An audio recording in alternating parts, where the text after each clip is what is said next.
En manchette ce soir, retour peu à peu normal après un incendie à l'hôpital de Rouyn-Noranda. Les patients réintègrent graduellement leur chambre. Le transfert des personnes hospitalisées tant en urgence qu'en santé mentale est complété, puis tout est de retour à la normale. La municipalité de Moffett lance un projet innovant de transport collectif au Témiscamingue. Le véhicule municipal de la municipalité de Moffett va devenir disponible pour ses citoyens. Et l'épreuve masculine du Tour de l'Abitibi-Glencore est lancée.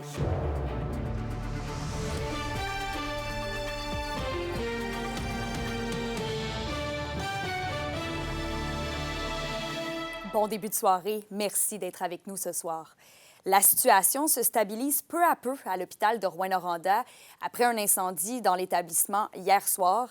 Alors que certains services sont toujours perturbés, les patients réintègrent graduellement leur chambre.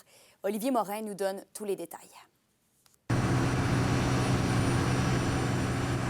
C'est à 22h15 lundi soir que le service incendie a été appelé à se rendre au centre hospitalier de Rouyn-Noranda pour un incendie à l'étage de la prématernité et de la pédiatrie. Arrivés sur les lieux, ils ont immédiatement commencé à procéder à l'évacuation de l'étage en cause.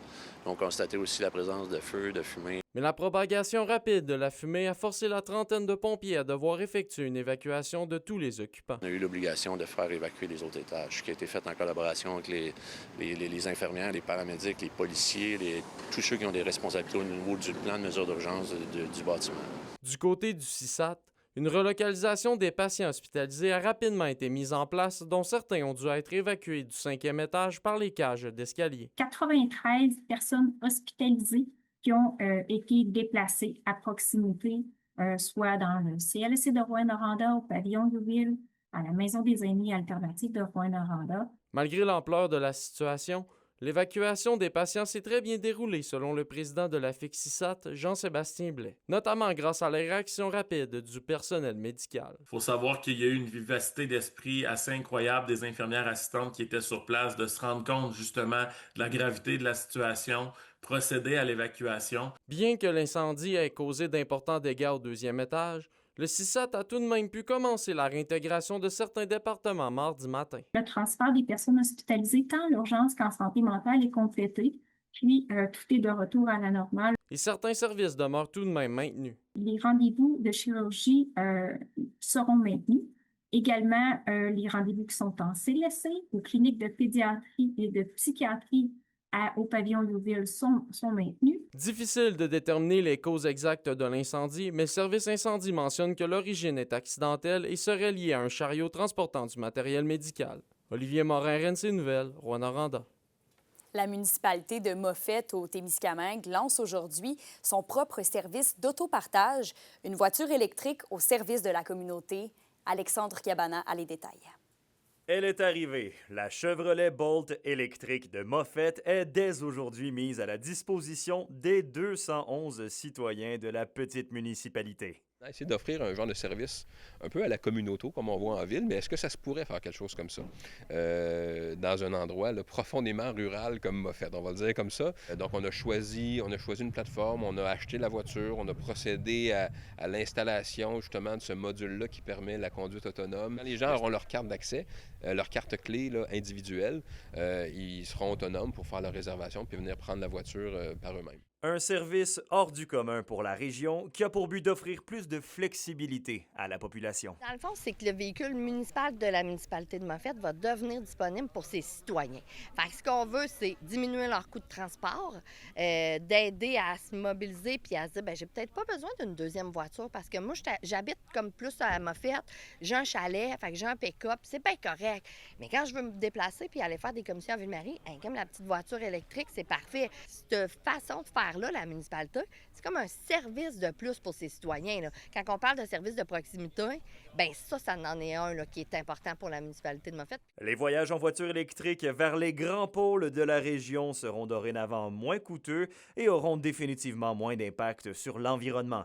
Déjà, un premier utilisateur se dit satisfait. On débarre les portes avec la petite carte. J'ai fait l'aller-retour.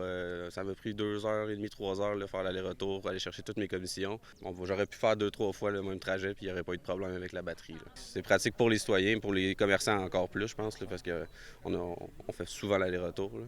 Ainsi, la vision du maire Binette se perpétue. Une brique de plus dans l'espoir de renforcer le filet social des communautés rurales. Les choses ne s'améliorent pas au niveau de la rareté des ressources, le prix de l'énergie. Puis là, bien, le fait de mettre en commun des ressources comme cette voiture-là, comme ici, on a aussi les serres, la serre collective là, de Moffett. On essaie de se créer des choses qui servent à beaucoup de gens. Il y a la loi sur les compétences municipales qui dit qu'est-ce qu'on peut faire, qu'est-ce qu'on peut pas faire, mais on peut en faire beaucoup, là. Les gens de Moffett peuvent dès maintenant faire leur réservation pour leur propre bagnole électrique, un projet qui est certainement appelé à faire des petits, qui pourrait probablement s'étendre dans une municipalité près de chez vous. Alexandre Cabana, RNC Nouvelles, à Moffett. Avec les grandes quantités de pluie des derniers jours, de nombreuses résidences ont été inondées un peu partout dans la province. L'Association des professionnels de la construction et de l'habitation du Québec rappelle l'urgence d'agir pour rendre nos bâtiments plus résilients. Entrevue d'Anthony Dallaire. La région de l'Abitibi-Témiscamingue a été relativement épargnée présentement par les pluies torrentielles qui ont causé des inondations, mais ce n'est pas le cas partout au Québec. Et en lien justement avec ces inondations-là, la PCHQ lance un peu un message pour rendre les bâtiments, les maisons surtout, plus résilientes à ce type d'inondation-là. Qu'est-ce qu'on veut dire justement? Parce qu'en fait, c'est quoi rendre un bâtiment plus résilient là, aux inondations?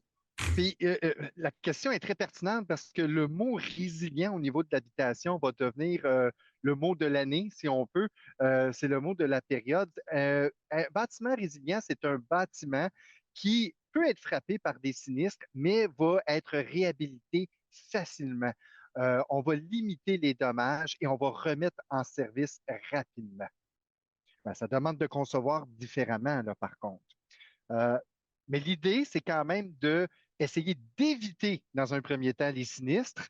Et si jamais il y a un sinistre, ben là, c'est d'avoir le maximum de résilience pour avoir le moins de dommages possible. Et comment, justement, on la crée, cette résilience-là? La PCHQ, justement, émis des recommandations. Concrètement, c'est quoi les grandes lignes pour, justement, rendre nos bâtiments résilients aux intempéries? Bon, première chose, là, c'est le temps. Il n'y a pas de tempête présentement. Allons vérifier les clapets au niveau du sous-sol. Ça, c'est la première chose. On l'a, assurons-nous qu'il fonctionne bien. Deuxième élément, si on a un bassin de captation, ben, on s'assure à ce moment-là qu'il est capable d'assécher. Donc, la pompe va bien fonctionner. Et c'est une bonne idée également, souvent, quand il y a des gros orages, il y a des pannes de courant. Ben, une pompe qui n'a pas de courant, ça ne pompe pas.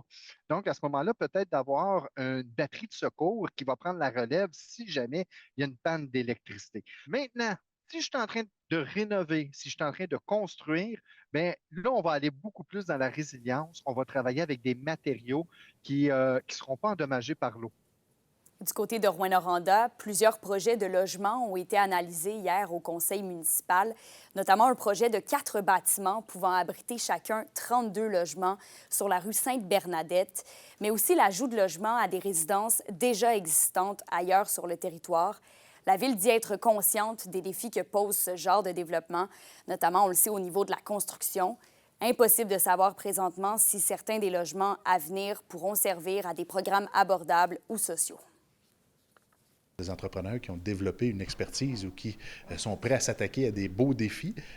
Donc, pour la Ville, c'est parfait. Ça fait partie d'une demande du gouvernement de densification de notre milieu urbain, le tout en respect de l'environnement et des forêts et de l'accessibilité à nos citoyens. Mais pour nous, dans le milieu urbain de Rouyn-Noranda, d'être capable d'offrir, que des entrepreneurs sont capables d'offrir des terrains et de faire du développement, c'est merveilleux pour la Ville. Vos réponses à la question du jour TVA. Une présentation de la Clinique infirmière Nord-Ouest présente partout dans la région. Notre équipe peut vous recevoir pour un bilan de santé, une infection, le suivi de maladies chroniques et plus. Contactez-nous pour plus d'informations ou visitez notre site Web. Et à la question du jour, on vous demandait « Y a-t-il suffisamment de logements disponibles dans la région? » Vous avez répondu non à 97 %.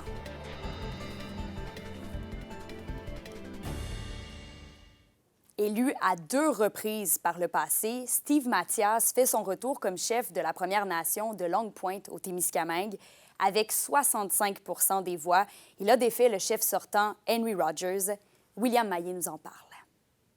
Après son élection de vendredi, le nouveau chef de la Première Nation de Longue Pointe au Témiscamingue, Steve Mathias, se réjouit de reprendre les rênes de sa communauté pour les 3 prochaines années. C'est sûr que c'est un honneur, tu sais, de représenter Longue Pointe et aussi être au service de la communauté, être au service de tous les membres, indépendamment de où qui demeurent. Près de la moitié des membres vivraient à l'extérieur du secteur de Wenowee. M. Mathias veut donc améliorer la collaboration avec eux. Renforcer, tu sais, la communication entre les membres qui demeurent à l'extérieur de Wenowee, comment ils peuvent être plus impliqués, plus engagés. Le nouveau chef met comme priorité d'augmenter l'autonomie gouvernementale de Longue Pointe. Et selon lui, cela passe par des accords comme celui conclu avec l'entreprise minière Villard le mois dernier, qui prévoit de collaborer et d'offrir des avantages financiers à la communauté. C'est des genres de partenaires de même qu'on a été à la recherche pour, tu sais, avec ceux qu'on a à cohabiter avec. Pas juste avec l'industrie, mais avec les municipalités, tu sais, qui sont sur le territoire de Longue Pointe. Chef de 1998 à 2010, puis de 2017 à 2022, Steve Mathias observe depuis déjà un moment le manque de desserte policière à Wenowee comparativement aux communautés de Québec et de Témiscamingue. Il y a eu des investissements assez importants dans ces deux autres communautés-là. Tu sais, c'est pas comparable. Tu sais, on vient de construire 2 nouveaux postes de police dans les 2 autres communautés. À Wenowee, on était encore dans une petite roulotte. William Maillé, RNC Nouvelles. Un avis d'ébullition préventif est en vigueur à Malartic. La Ville demande à tous les citoyens, à titre préventif et non de manière obligatoire, de faire bouillir l'eau pendant au moins 1 minute avant de la consommer, et ce jusqu'à nouvel ordre. Le service technique de la Ville mentionne que c'est en raison d'un problème technique qui mène à une baisse de pression du réseau. Des tests seront effectués sur le réseau et un autre avis sera distribué. Les résultats des analyses devraient être connus jeudi de cette semaine. Et du côté de Témiscamingue, l'avis d'ébullition préventif en vigueur depuis le 20 juin dernier est officiellement levé. L'indice boursier minier au TVA Nouvelle 18h est une présentation de GFM Groupe Financier. Dirigeants d'entreprises et particuliers, fiez-vous aux experts de GFM pour vos placements, assurances de personnes et assurances collectives. Car pour vous, ils vont au-delà de la finance. Au retour dans la chronique culturelle, la programmation est dévoilée pour la 23e édition du Festival de musique émergente en Abitibi-Témiscamingue.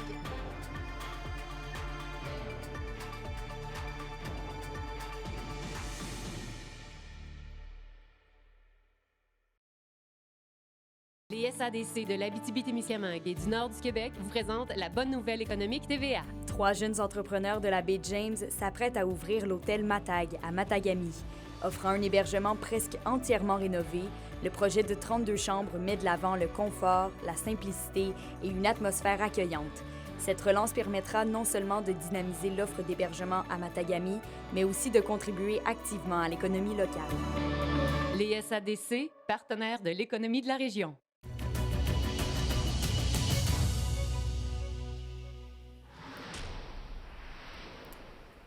Roxane, on connaît enfin la programmation complète du Festival de musique émergente en Abitibi-Témiscamingue.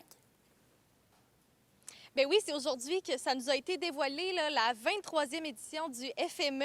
Au menu, plus de 80 prestations qui vont avoir lieu dans les 4 coins de la ville de Rouyn-Noranda. Les têtes d'affiche, je vous en nomme quelques-unes. Claude Pelgag, on a Ariane Roy, Les Trois Accords et Jay Scott. C'est une continuité pour la formule là, qui fonctionne très bien là, par les adeptes du festival, nous explique la directrice de la programmation, Marilyn Lacombe.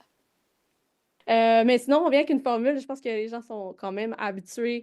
Donc, le site qui revient sur site principal qui revient sur la 7e, à peu près une quinzaine de salles, de petits lieux de diffusion, donc le petit théâtre du Vieux-Noranda, le sous-sol, l'Agora des Arts, le cabaret de la dernière chance, donc tous des lieux qu'on a, le FME est habitué d'investir qui reviennent. Puis, of course, on vous prépare quelques surprises, donc comme dans l'habitude, en se promenant sur les lieux du festival, pendant l'événement, il y a toutes sortes de choses qui vont se passer un peu partout dans la ville qui n'étaient pas nécessairement annoncées. La meilleure façon, c'est de télécharger l'application mobile du festival. Donc, évidemment, c'est là qu'on va envoyer les notifications au fur et à mesure, mais sinon, moi, j'aime bien conseiller aux gens de juste déambuler dans la ville pendant le festival. C'est sûr et certain que vous allez croiser quelque chose auquel vous ne vous attendez pas. Et ensuite, dans le cadre du centenaire de la ville de Rouyn-Noranda, un livre unique va voir le jour. Ben oui, dans les festivités du 100e de la ville, le livre va retracer là, les 100 premières 100 années là, de la création de la ville. On va voir ça avec des photos, des cartes et des archives. On a Olivier Guimond, à qui j'ai parlé aujourd'hui, qui est le responsable du livre pour le 100e, qui nous explique pourquoi ce tout nouveau livre est vraiment différent des autres qui ont déjà été faits dans le passé. Bien, les autres livres, c'était des ouvrages très bien faits, beaucoup axés sur la photographie, un peu moins sur la recherche documentaire. Donc là, c'est là l'apport, je pense, intéressant du livre qui s'en vient, là, c'est qu'il y a vraiment une recherche documentaire qui est en cours en ce moment même. Puis je tiens à mentionner justement le concours de Tommy Saint-Amand, là, qui est vraiment mon bras droit dans la recherche actuellement. On va retrouver dans ce livre-là, évidemment, de très, très belles photographies qui retracent l'histoire des 100 ans de la ville. On va pouvoir s'attendre à des trouvailles faites en archives et aussi on va s'attendre à retrouver une synthèse de l'histoire de la ville, des 100 premières années de la ville. Le livre sera distribué par la Corporation de la Maison du Moulon, également en collaboration avec l'organisme Neighbor qui va faire la traduction du livre en anglais. Ça sera disponible à l'été 2026 partout dans les librairies du Québec. Pour finir, le Festival de la relève indépendante musicale à Val-d'Or se poursuit ce soir avec l'enregistrement d'un balado qui va revisiter les 20 dernières éditions de ce festival. Donc, l'enregistrement aura lieu ce soir dès 19h sur la terrasse du club de golf Cisco et l'événement est gratuit pour tout le monde. L'épreuve masculine du Tour de l'Abitibi-Glencoe débute ce soir. Notre journaliste Zachary Desrosiers attend les cyclistes à la ligne d'arrivée à Val-d'Or. On lui parle dans quelques minutes.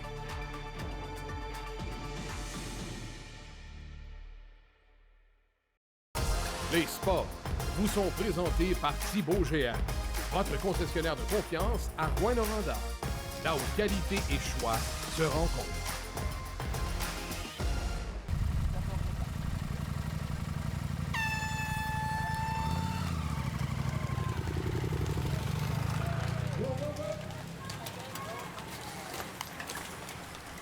Eh bien, vous venez de le voir, le volet masculin du Tour de l'Abitibi-Glencoe est officiellement lancé. Et Zachary, vous vous trouvez présentement à la ligne d'arrivée de la première étape à Val-d'Or, qui a débuté quand même en fin d'après-midi aujourd'hui. Oui, effectivement, Kémilien, c'est une épreuve qui démarre en force alors qu'on fait le trajet Rouyn-Noranda et Val-d'Or pour cette étape numéro 1. C'est un parcours d'une distance de 121,7 km qui est présenté aujourd'hui. Les coureurs, comme on peut le voir à ma gauche, sont déjà en route pour Val-d'Or alors que le départ, comme tu l'as mentionné, était pour 16h45. Vous voyez à l'écran le tracé de l'étape aujourd'hui qui se présente pour les coureurs avec les différents points de sprint que les athlètes pourront remporter durant la course d'aujourd'hui. Et donc, lorsqu'ils arriveront à Val-d'Or, les coureurs devront effectuer 3 tours sur un circuit de 5,2 km autour de la ligne d'arrivée ici. La présidente du Tour, Mélanie Rocher, nous explique et nous en parle davantage sur cette course d'aujourd'hui. On écoute. Ça sera une course quand même assez intéressante. On a quand même 13 équipes. Malgré ces 13 équipes-là, on a 6 nations qui vont aussi nous... Aujourd'hui, ça va être la course quand même qui va nous captiver, là. On va pouvoir définir qui il faut regarder, qui il faut suivre. On a des petits doutes sur, la France, si on se fie à l'année dernière. Et le Tour de l'Abitibi féminin, lui, s'est conclu hier avec le Challenge Sprint. Absolument. C'était une des étapes les plus divertissantes du Tour cette année et dans les années précédentes également, avec la vitesse notamment des coureurs et l'exécution plutôt des cyclistes à l'épreuve. Et hier soir, il y avait le Challenge Sprint, oui les femmes, mais également les hommes. Et ça s'est conclu à la sauce française alors que Alexis Bouteloup pour les hommes et Elena Hamann pour les femmes ont remporté l'épreuve. Et cette victoire a mis fin à la séquence de quelques années de l'édition canadienne et québécoise qui avait remporté le Challenge Sprint. Donc une victoire pour les Français depuis le retour de l'édition du Tour de l'Abitibi depuis 2022.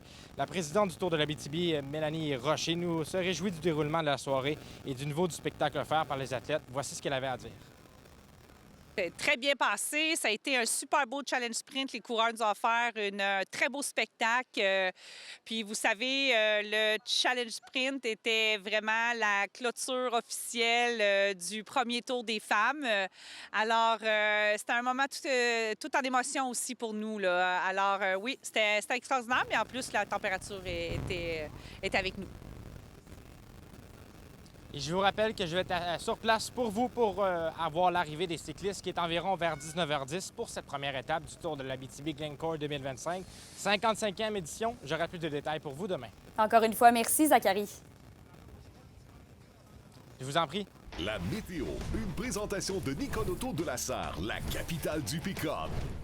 Où vous y trouverez toujours le meilleur choix, toujours le meilleur prix. À la météo, Roxane, ça s'annonce encore pour être mouvementé. Là. La pluie, les nuages, les orages. On espère que ça va pas trop impacter les cyclistes pour ce soir. Oui, bien, Kémilia, le mot d'ordre de cette semaine, c'est de la pluie. Encore ce soir en Abitibi, ça sera nuageux avec des averses qui vont commencer tôt ce soir avec un risque d'orage, encore une fois, et les précipitations qui vont avoir jusqu'à 10 à 20 mm, un maximum de 17. Pour le Témiscamingue, c'est sensiblement la même chose. Ça sera partiellement nuageux avec un 30 % de probabilité d'averse avec risque d'orage maximum de 20. Pour demain, la pluie nous quitte pas. Ben non, on a un risque d'orage pour l'Abitibi avec une hauteur prévue de 5 à 10 mm, maximum de 21. Et pour le Témiscamingue, ce sera alternance soleil-nuage, 40 % de probabilité d'averse cette fois-ci, avec un maximum de 24. Et pour jeudi, Dame Nature nous gâte encore avec de la pluie partout en région.